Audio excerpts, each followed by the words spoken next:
Mary was late for the ball. She'd had to stay behind in the office to finish the finances for the all-investors meeting before hurrying home to get changed and make her way to the soul-brokers Guildhall.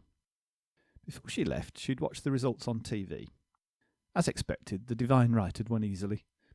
Augustus had appeared on the steps of number 666 to announce his first ministerial appointments. He'd only become leader a few months earlier, after a couple of the previous leadership had died suddenly following a dinner party. Livia, his wife, smiled at his shoulder. As Augustus was confirming that Rasputin would get the Home Office while Scheherazade would become Foreign Minister, Mary had switched off the television and left. Now as she stepped through the Guildhall doors into the main room, she was hit by a wall of smoke and noise. Saul, perched on a bar stool with his usual pink margarita, spotted her and beckoned her over. As she made her way through the crush, she could see him flirting with the barman, at least one of whom looked quite familiar. "Evening, darling. Been working late? We're right on cue. It's just warming up," he said, as she sat down on an adjacent stool. "What are you having?" "Usual, please, Saul. So, who's here?" "Look for yourself, sweetheart. You met the band, I take it." "Four horsemen. I knew Famine at school, actually. She was really sweet." "And the guy talking to Moses is one of Jacob's boys. I can never tell them apart, but I think that's Zebulon. Jacob's around somewhere too. Oh yes, look over there. Passing a request to the band," pointed Saul. Jacob and Sons had agents all over the hemisphere, and were respected as one of the few early firms to have kept up with the times. "This song was requested by Jacob," announced Pestilence over the microphone, as, to wild cheering from the corner apparently filled with identical-looking young men, the band broke into the opening chords of Walk Like an Egyptian. Moses, Zebulon, if it was him, Jacob, at least a couple, it was hard to count, of his other sons headed for the dance floor.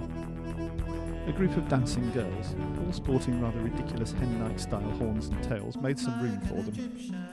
"Beelzebub's lot are sponsoring the party," observed Saul. "The girls are from his corporate hospitality section." Indeed, looking round, Mary could see the symbols of hell adorning the walls and doors. "Is Peter here?" asked Mary. "See for yourself," said Saul, pointing to the dance floor. "Oh God, darlings, just look at him." Peter, clearly already rather the worse for wear, was attempting to join in. Moses eyed him sourly as Peter went the wrong way and trod on his toes. "Didn't the Egyptians have some sort of hippopotamus god?" asked Mary. "Catty, sweetheart, catty," said Saul. He had half an eye on the large television screen behind the bar. "What's he saying, Bacchus?" asked the nearest barman and pointed at Rasputin, whose head now filled the screen. "He says he's going to appoint a new Drugstar, Gov," answered Bacchus. "Part of their crackdown on the moral decay of society, so this Rasputin geezer says." "Let's hope he doesn't visit the gents' loo here tonight, then," said Saul.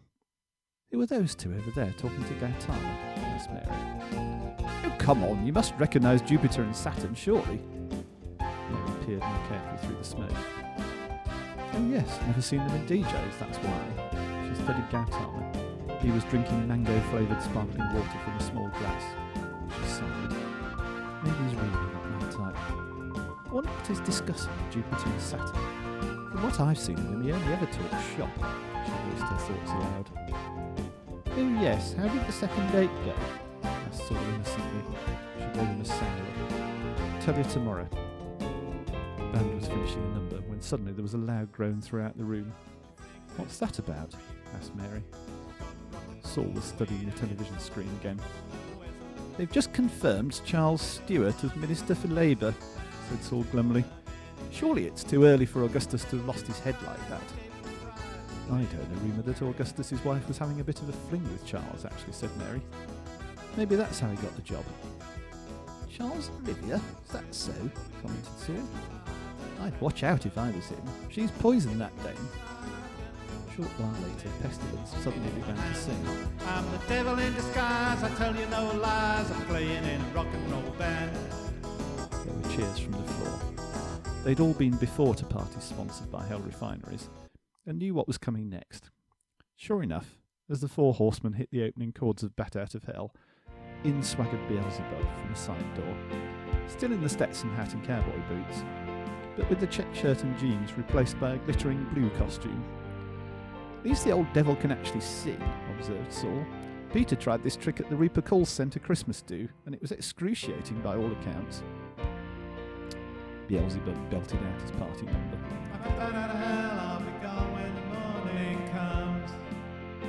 And as the final chords died away, and they were dutifully applauded, held up his hands for silence. Actually, I hope we'll still be all right here when the morning comes, he grinned. Anyhow, it's a good day, y'all. Y'all having a good time? He asked rhetorically. I'd like to say thank you to the Four Horsemen for putting on such a great show for y'all here tonight. Death stepped up to introduce the band, his Reaper earrings glittering in the spotlight. Let's hear it for Pestilence on keyboard and vocals. War on drums. Famine on bass. Cheers greeted each name. And me, Death, on lead guitar. As the clapping ended, Beelzebub resumed. Just now I'd like to say a couple of more serious words. Don't worry, y'all, I'll keep it short. He smiled good-humouredly. You all saw the new Minister for Labour, didn't you? Groans from the floor. Well, I think there's going to be some trouble there. Mighty big trouble if we don't watch out. You all know there could be a soul miners' strike, and that there Charles is just going to bury his head in the sand if it happens. Something real serious, not that little accident in England last century. There were some ironic jeers, and Peter waved half-heartedly in acknowledgement. 100 years or so ago, Peter tried to impose new working practices on the soul miners. Improved end-to-end documentation was his stated ambition. Starting with a pilot project in England. The soul miners had denounced it as a load of management bull, and gone to the High Court to obtain an interdiction against it. The local population had been forced to be born, get married or die only in church porches. Quite often their bodies had become disillusioned and hadn't bothered calling in till long after death, by which time their souls were almost unrefinable. The price paid by the refiners for English souls had dropped through the floor, and Peter, Saul and Mary Ltd had suffered an unpleasant cash flow crisis. They'd had to borrow a lot of money at extortionate rates of interest from their bankers, Cayman and Swiss, to tide them over.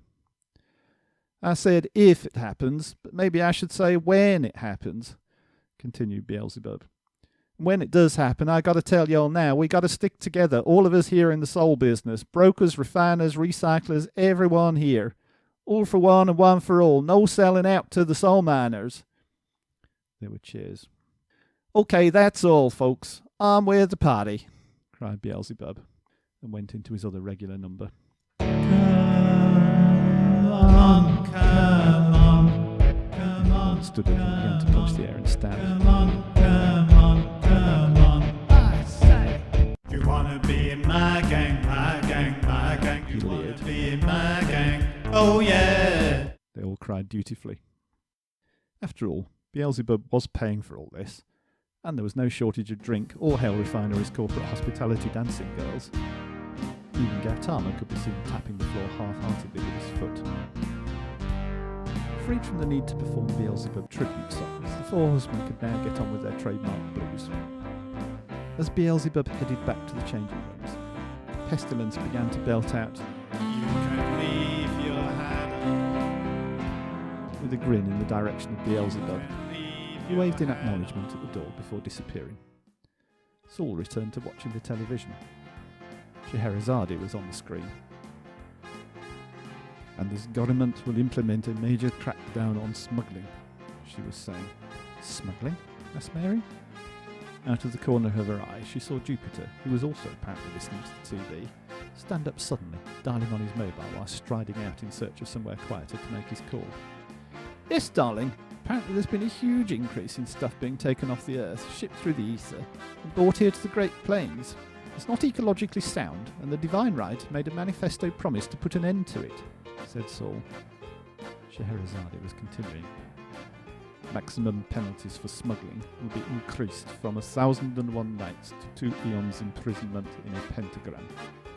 Over 600 new border officers will be recruited to patrol the ether. Mary wasn't listening. A tall blonde man, immaculate in his white dinner suit, was approaching. He had the permatan of one rich enough to spend his whole year in resort climates, and surface hair. He was really very good looking. Good evening, Mary, he said in an indefinable accent, faintly Mediterranean. You're looking stunning tonight. Like to dance? I'd love to, Apollo, she said, getting up. This was more like it. She led him ostentatiously past the table where Gautama was sitting talking intently with Saturn. Occasionally, one or other would scribble another figure on the sheet of paper between them. Gautama looked up briefly before returning to his numbers.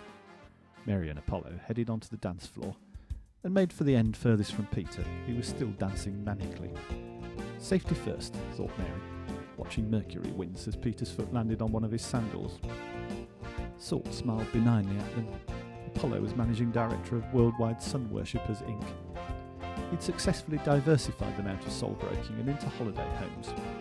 The holiday homes division was said to contribute most of their profits these days. In fact, Peter's new villa was a Sun Worshippers development. A thin, middle-aged man in an unusual green suit headed up to the bar and sat down on a neighbouring stool. He smiled at Saul, revealing a lot of well-cared-for teeth.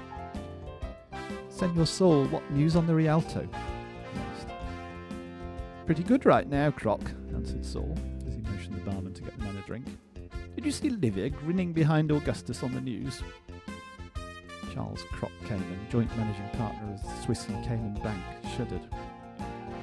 I'm glad I'm not married to her, he observed.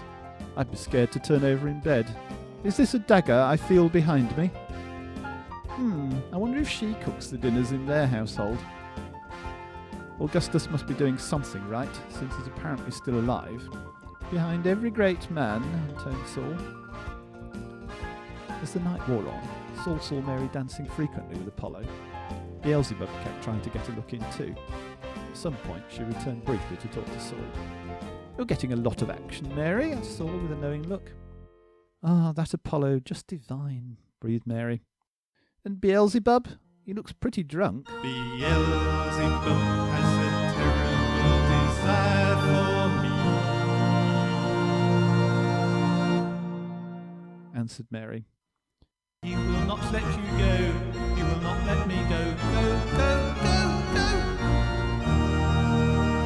Mamma mia, mamma mia, mamma mia. I should stick with that nice guy Apollo then, darling. I'm trying to, squeaked Mary. Beelzebub was headed their way. Houston, we have a problem, noted Saul. Mary was looking round for an escape route when Apollo reappeared in the nick of time and bore her away back to the dance floor. Saul wondered if Beelzebub would bore him in place about the new Minister of Labour, but he turned and headed back to the dance floor. He was soon busy with Shear. Sonny looked unirritated from a side table, clutching a glass of orange juice. Peter appeared to be occupied with the soul-refineries corporate hospitality girl. Saul watched with amusement, wondering what Peter's wife, of whom Peter appeared to be terrified, would say if she could see him. He was just turning to order another drink as Pestilence started on I am sailing. Of course, thought Saul suddenly. His eyes narrowed as he thought it through. Perfect. I'll get the ocean-going sailing project launched urgently in the morning.